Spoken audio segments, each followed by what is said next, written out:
Oui, bonjour Julie. Alors sachez qu'ici les manifestants sont déterminés depuis ce matin. Un groupe s'est installé devant la préfecture alors qu'un autre groupe s'est dirigé ici à l'entrée de la route du littoral. Alors ils ont commencé à boucher la route dans les deux sens aux alentours de 10 heures. Pendant plus d'une demi-heure, aucun laissez-passer, puis le mouvement a commencé à s'adoucir en laissant quelques voitures passer toutes les demi-heures. Donc selon les forces de l'ordre présents sur place, les bouchons se font ressentir jusqu'au port, Julie. Alors si la bonne humeur était au rendez-vous ce matin, sachez que les esprits s'échauffent par moments entre les automobilistes et les manifestants. Certaines voitures ont tenté de forcer le barrage en vain.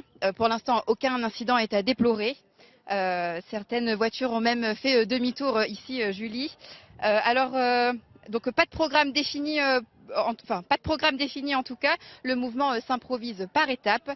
Une opération escargot pourrait se faire dans les prochaines heures, mais pour l'instant, les manifestants ne comptent pas quitter les lieux.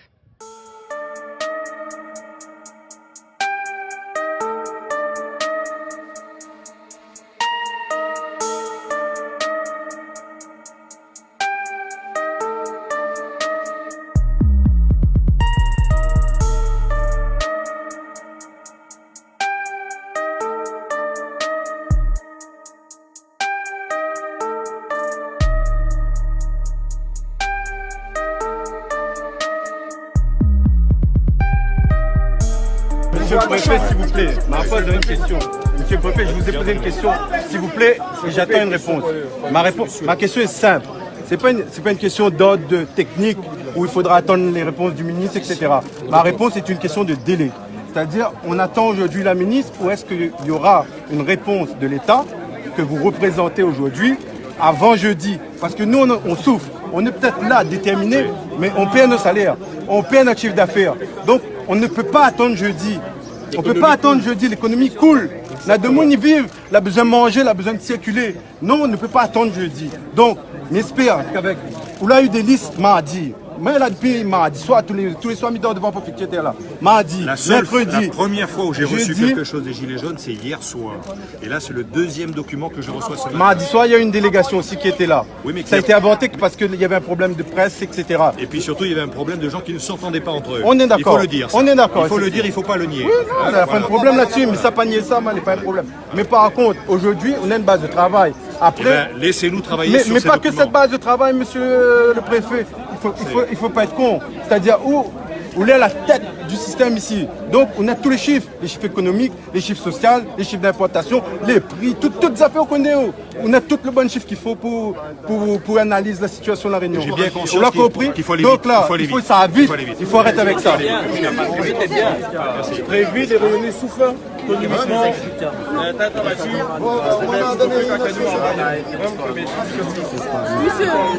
qu'est-ce que vous pensez du dialogue qu'on a eu avec le préfet? Les biens, pour la partie médiatique, l'effet de renouer le dialogue, les bons, c'est ce qu'il faut. Mais par contre, n'attends pas que juste ils tendent à nous la main. Parce que nous ne bataillons pas depuis samedi et là pour tendre à nous la main. Nous ne sommes plus dans le système colonial. Si nous bataillons, c'est parce que nous avons besoin d'affaires. Nous ne bataillons pas parce que nous crions à faim.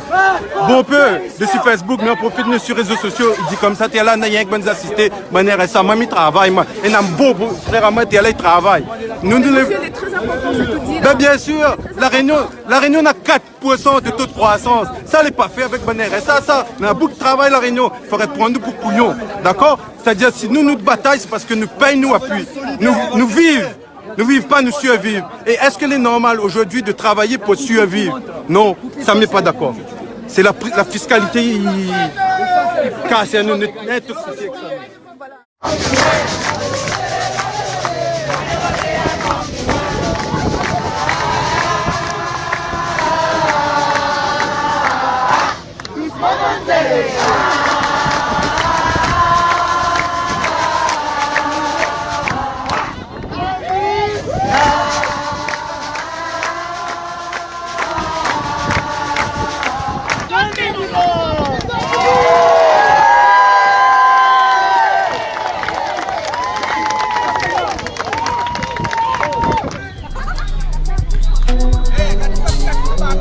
Regarde ça comment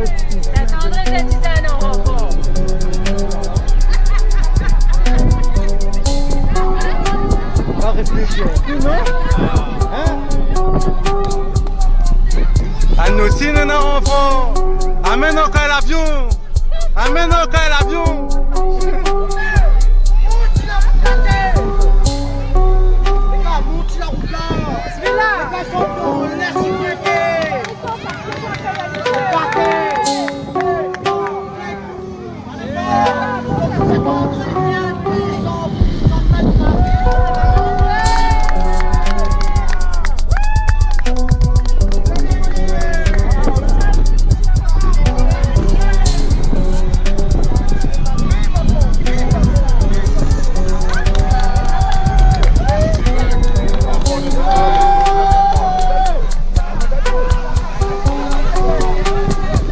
La Réunion unie là, bien ça.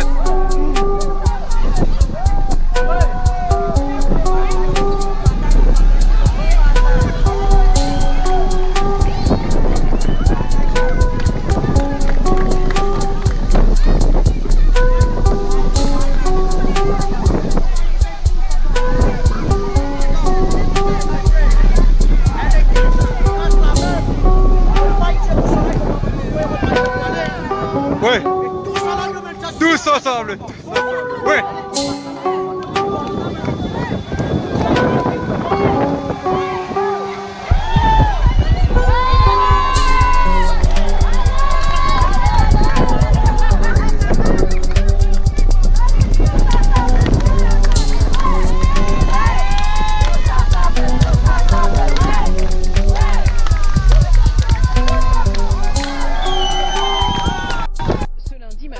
Les Gilets jaunes ont repris du service.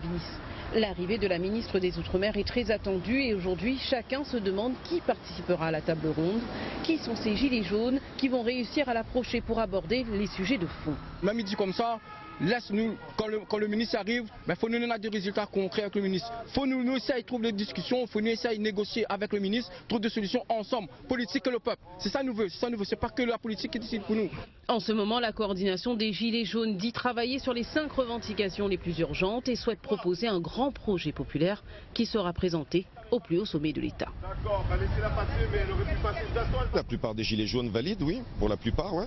Après, voilà, aujourd'hui, on est en train un peu de recentrer tout ça pour être, pour qu'il y ait un peu plus de droiture et qu'on arrive vraiment à dépatouiller un peu tout ça. Mais sinon, aujourd'hui, ouais, on commence à connaître un peu qui sont réellement les Gilets jaunes et quelles sont leurs réelles revendications. Une chose est sûre, les Gilets jaunes vont devoir composer avec plusieurs paramètres. La représentante de l'État est donc attendue de pied ferme. 10 jours de mobilisation et de blocage. Le mouvement commencé le 17 novembre dernier commence à se structurer. Il n'y a pas moins de 4 collectifs, mais dans les barrages, bien des visages et des personnalités émergent. Ces manifestants ne se considèrent pas comme des porte-paroles, mais plutôt comme des porte-voix d'une majorité silencieuse. Alors, qui sont ces hommes et ces femmes qui s'affichent comme des leaders? Portrait croisé signé Rabia Issa et Laurent Figon. Ils sont tous vêtus de gilets jaunes et sont là pour un seul et même combat, rétablir une justice sociale. Depuis le début du mouvement, certains ont pris la parole en public, au cœur des barrages. Des profils se sont détachés pour leurs convictions ou même leur implication dans le mouvement.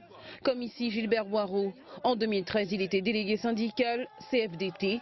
Sa parole est écoutée et ses actes ovationnés. D'autres ont été identifiés de par leur appartenance à un mouvement politique. Alexandre Laikan-Cheong de Croix-Réauzé ne porte pas son gilet jaune ici, juste une présence, un silence à des moments clés des discussions. Joint par téléphone, il explique qu'il est avant tout citoyen. Il a osé lui aussi interpeller le préfet de la Réunion sur la problématique des entreprises. Lui, c'est Steve Percé, un membre de Croix-Réauzé.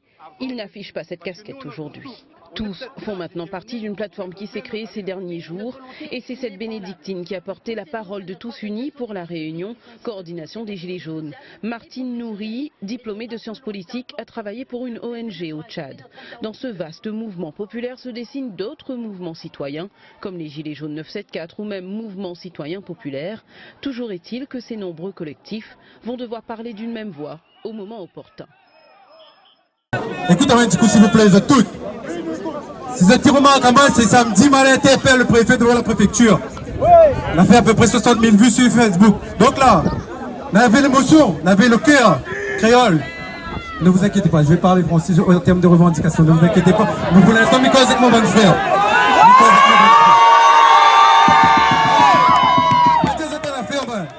Le vidéo, pourquoi il a fait le buzz? Pas parce que Stéphane fait le buzz. Parce que le qui a créé l'a causé. Le qui a créé l'a causé parce que le qui a la souffrance de nous toutes, nous la retrouve à nous dedans.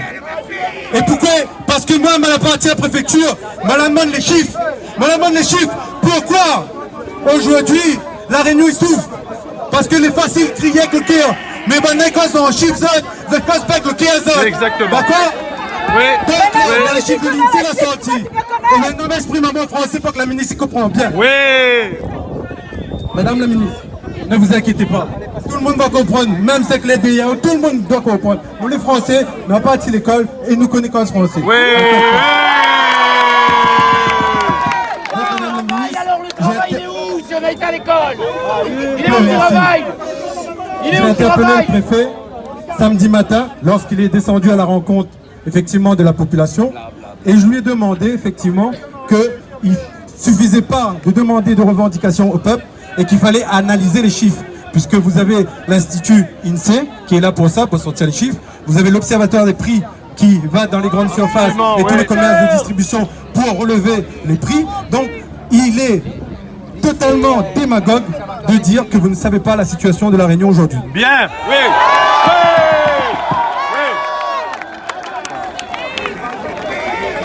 Le raisonnement qu'on a. Alors, de ces chiffres, un élément est sorti. On va parler du salaire médian. Le salaire médian est en métropole à 1650 €. Alors qu'à La Réunion, il est à 1150 €. Pour que l'égalité qui est dans votre devise soit respectée.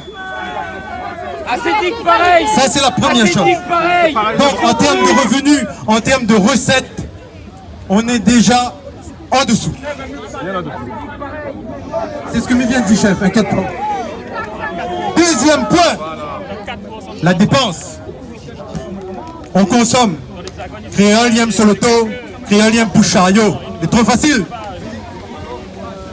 L'INSEE a relevé à La Réunion 10%.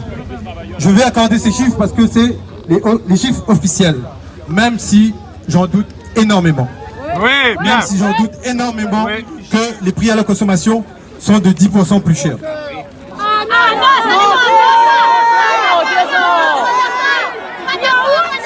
Au-delà, 30% minimum. Donc on est en train de dire qu'avec 500 € de moins, vous allez payer 10% de plus que la métropole. 30% de plus. Aucune considération. Alors, à cela s'ajoute une dernière statistique qui concerne la répartition des richesses. De ces chiffres, il est sorti que 20% des personnes les plus riches à La Réunion représentent 42% des revenus à La Réunion. C'est-à-dire, on est quasiment à 20% de la population qui ont 50% des revenus de La Réunion. C'est pas possible, la moitié, c'est presque la moitié. Pour 20% des plus privilégiés. En attendant, nous, on est à 1150 €. C'est un salaire médian. C'est un salaire médian dans lequel on retrouve ces 20% de salaires les plus riches. Alors, imaginez celui qui n'arrive pas au salaire médian, qui n'arrive pas à 1150 €. À quel montant est cette personne?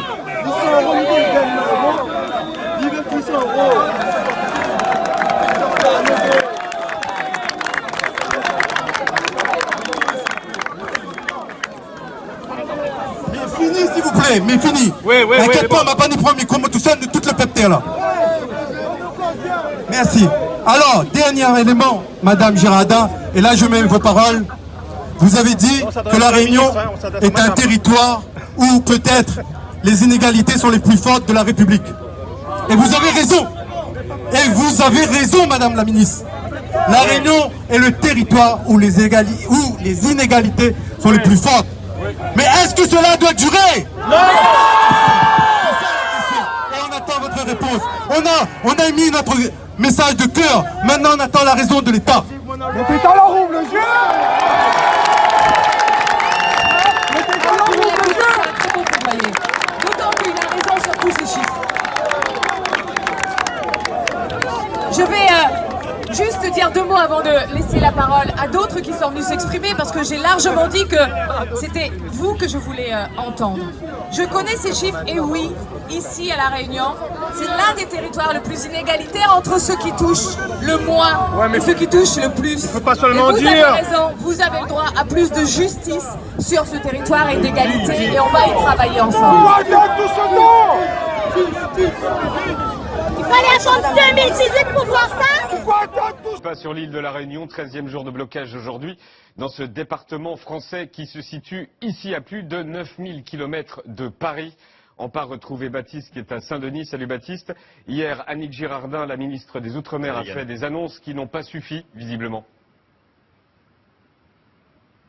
Non, effectivement, pour de nombreux gilets jaunes, le compte n'y est toujours pas. Il y avait encore beaucoup de barrages filtrants aujourd'hui sur l'île de la Réunion. Nous, on a passé la journée avec Stéphane. Stéphane, c'est l'un des gilets jaunes qui est mobilisé depuis la première heure. Il nous a expliqué comment fonctionnent les barrages. Il nous a expliqué aussi pourquoi il lâcherait pas la pression sur le gouvernement. Et puis ensuite, avec Arnaud Bouju, on a pu se rendre dans l'un des lieux stratégiques de l'île, le port de commerce de l'île de la Réunion. C'est par là qu'arrivent les denrées alimentaires. C'est par là-bas aussi qu'arrive le carburant. Il y a des problèmes de pénurie sur l'île. Cette zone-là, elle est toujours bloquée.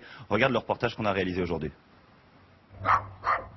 Stéphane, bonjour. Bonjour, ça va? Ça va bien? Ouais, ça va bien. Vous êtes prêts? Vous avez déjà mis le gilet là? Ah bah oui, effectivement, vu des annonces qui ont été faites hier soir, on est encore effectivement dans la contestation. Et c'est votre famille? Oui, c'est ma mère. Là, bonjour madame. Bonjour monsieur. Vous n'avez pas le gilet jaune vous? J'aimerais bien qu'ils débloquent pour pouvoir passer et pour les gens aller travailler et pouvoir manger.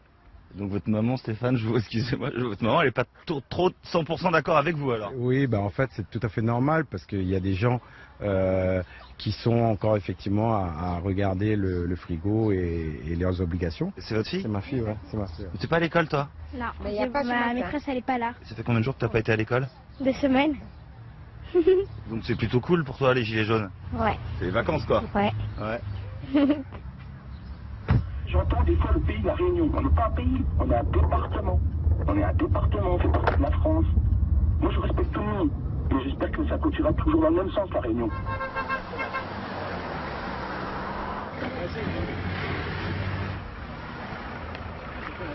Ça tombe bien que tu montres que ça roule parce que c'est filtrant, c'est pas bloquant.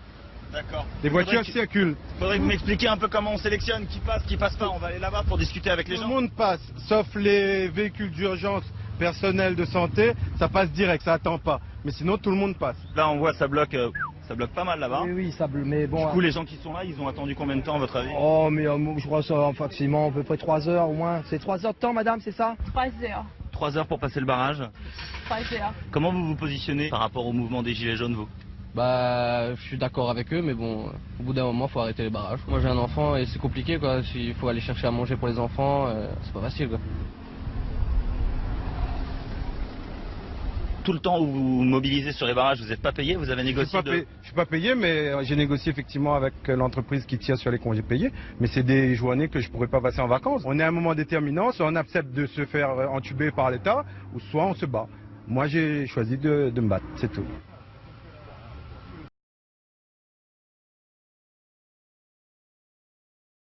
Moi, Stéphane PSC, je pense évidemment sur le mouvement des Gilets jaunes. Si effectivement on m'a retrouvé moi cette année sur le mouvement Gilets jaunes, c'est parce que depuis 5 ans, je milite au cœur de Croix-Osée et que bonne valeur que nous n'avons de Croix-Osée, nous la retrouvons à l'île de Gilets jaunes. Parce que quand nous veut bataille pour notre pays, n'a point l'étiquette, ni Croix-Osée, ni Gilets jaunes, ou qui que ce soit. C'est-à-dire que quand nous avons envie de bataille, c'est notre conviction qui amène à nous. Et j'espère qu'en 2019, nous aurons encore la conviction, nous aurons encore l'envie de bataille. Et je souhaite à cette un bon année. Tout mon bon frère c'est à La Réunion.